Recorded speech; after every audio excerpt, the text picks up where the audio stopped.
Ladies and gentlemen, this is American road racing. Tight, fast, powerful. There are heroes, there are winners, and there are moments when man and his machine defy the laws of physics. U.S. road racing has two premier classes, 750 Superbike and 750 Supersport. This year, a Kawasaki Ninja ZX7 won both championships. What better proof that Kawasaki engineering, above all, stands for performance? The kind of performance that met Hondas, Yamahas, Suzukis, and Ducatis on the racetrack and trounced them fair and square. Here's the team that walked off with the double championships. Doug Chandler, the new Superbike champion from Salinas, California, a dirt tracker who learned to bang bars on mile ovals. Scott Russell, the new 750 Supersport champion from Jonesboro, Georgia, a pavement specialist who finished second in the Superbike chase last year. Plus, Mr. Rob Muzzy, tuner extraordinaire and crew chief for Team Muzzy Kawasaki. Rob Muzzy is no stranger to winning Superbike crowns. His Kawasaki's took the 1981 and 82 titles with Eddie Lawson aboard. That's right, the same Eddie Lawson who went on to win 3 world championships. Then in 1983, a Muzzy-tuned Kawasaki won the Superbike title again, this time with Wayne Rainey, who took his U.S. experience to the GP wars and walked off with the world championship this year. The bikes ridden by Lawson and Rainey evolved into the most potent line of street machines ever produced, the mighty Ninjas. It was a ZX7 Ninja that Doug Chandler and Scott Russell used to blister lap records all season long. Kawasaki engineers, still unsatisfied, took the lessons learned from the racetrack and produced a pair of Ninjas even more advanced for 1991. Stick around and you'll see them in a few minutes. But first, let's follow the season that bred those 2 new Ninjas. It started at Daytona Beach, Florida, where the tribes gather every March for a week of sun and fun. Or if you're a racer, a week of speed on the huge high bank tri-oval. The fast guys kiss 175 miles per hour on the straights and average 112 miles per hour for the longest race of the year, 200 miles. Chandler and Russell would ride both classes all season, Superbike and 750 Sport. The rules are simple. The Premier Class, Superbike, allows any modifications except the frame, cylinder head, and engine cases must remain stock. Supersport machines closely resemble the showroom bikes you can buy. They must be stock except for the tires, shock, and pipe. Early in Daytona practice, the ZX7 Superbikes of Chandler and Russell weren't even close to those stunning 175 mile-per-hour speeds. Muzzy had received the bikes only a few days before in his California race shop, and the carburetors weren't dialed in. You know, Rob didn't have enough time. He just had to throw what he had together, bring him here, and hope for a decent finish. We're working on it. You know, everybody's trying something different. Everybody will be using something different for the race, I believe. Well, we started off a little bit late. We had a little bit of trouble getting the rig away from the shop, and we've been working a little bit double time trying to catch up for that. We've had a few problems from the start, but we're working on them and things are coming better. Well, right now we're just going through the bikes and tearing the engines down, checking everything, make sure everything's okay.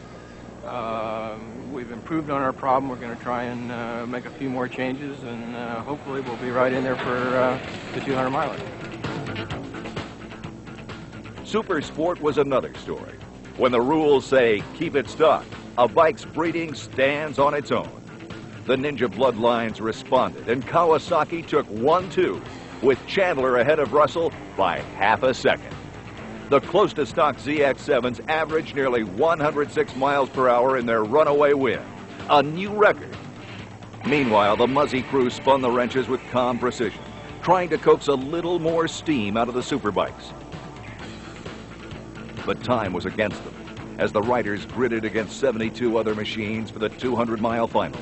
Kawasaki had pretty much conceded that Daytona would have to be practice for the rest of the 8-race season. Things went from gloomy to worse on the first turn. Doug Chandler peeled into the grass to avoid a pileup and rejoined the pack well off the pace. But a 200-mile contest at Daytona takes 2 hours, and in that time, Mr. Chandler slowly, methodically began picking off riders. His ZX7 had conjured up some unexpected horsepower after those last-second adjustments. And Mr. Chandler, through dogged persistence, surprised everybody with a trip to the winner's circle in 3rd place. That earned him 13 points toward the overall Superbike title, which would be decided 7 races later. Bike ran really good on it. Accelerated really hard. It just would carry RPM into the corner on me. It wouldn't, shut off all the way. When I'd go into the first corner, it was idling really high, say 6,000 RPM. That was, I think, the hardest thing about the whole race was just fighting the bike, getting it slowed down. Yeah, I wanted to leave here with all our riders' health and some points, and 2 of them out of 3 did that. Congratulations. Thank you. At the legendary Riders Track of Road Atlanta, cat-like handling determines the winner, not brute acceleration. In the Superbike class, Chandler won his heat and finished 2nd in the final after a daring last-lap lunge for the lead was spoiled by a lapped rider. Another trip to the winner's circle, however, fit the team strategy exactly. Pick up points every race in a steady march to the championship. Scott Russell turned the fastest lap of the day in the 750 Supersport class. He also won his heat, as did Chandler. In the final, however, they finished 2nd and 3rd respectively, with Russell missing the win by 0.005 of a second, about a foot, in a breathtaking last turn charge. Kawasaki rolled away from Georgia with the point lead in both classes, and the setup on both bikes dialed in. The ZX7s were now ticking like a Swiss watch. Shortly thereafter, Doug Chandler beat the best in the world by putting his ZX7 on the pole. Not at a U.S. Superbike event, but at a World Superbike round held in Brainerd, Minnesota. He then led the first leg and won the second leg outright by 4 seconds.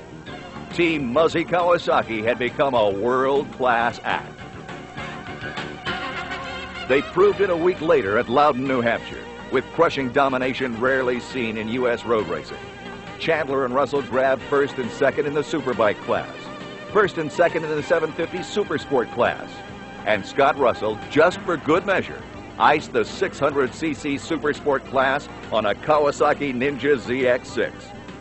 As the others went home to nightmares of green, Kawasaki collected a sack full of trophies and a fat points lead.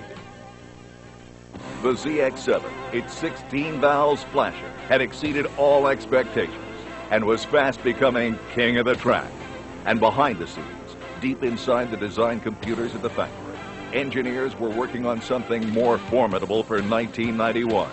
Something quicker even than the ZX7. By now, the Chandler-Russell Cyclone was uprooting trees.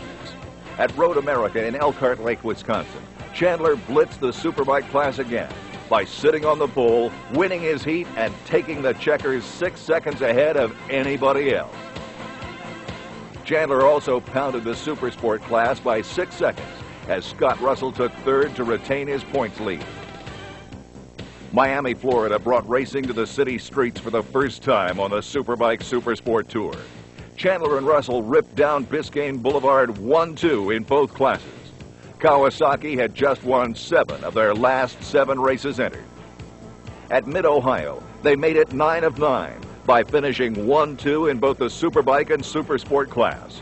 At this point, there had been only 2 mechanical problems in 24 starts, so ZX7 reliability was now something else for the competition to fear, in addition to horsepower, handling, braking, and the considerable skills of Mr. Chandler and Russell. With 2 races to go, Team Muzzy was about to win both the Superbike and Supersport titles for Kawasaki. Conservative finishes at Heartland Park in Topeka, Kansas would clinch the Superbike crown for Chandler and the Supersport crown for Russell. And that's exactly what happened. Chandler cruised to 3rd, and the championship suddenly belonged to Kawasaki. Russell amassed enough points in Supersport to clinch the 750 title for the near-stock ZX7. It had taken just 2 races early in the season to get dialed in, and from then on, the Kawasaki ZX7s were unstoppable. the team would ride the last event at Willow Springs, California as undisputed champions. There, Chandler finished second in the Superbike final. He and Russell ran away with the Supersport final, finishing 1-2.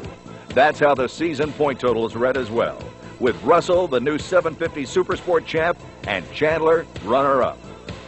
Kawasaki engineers love racing. There's no speed limit.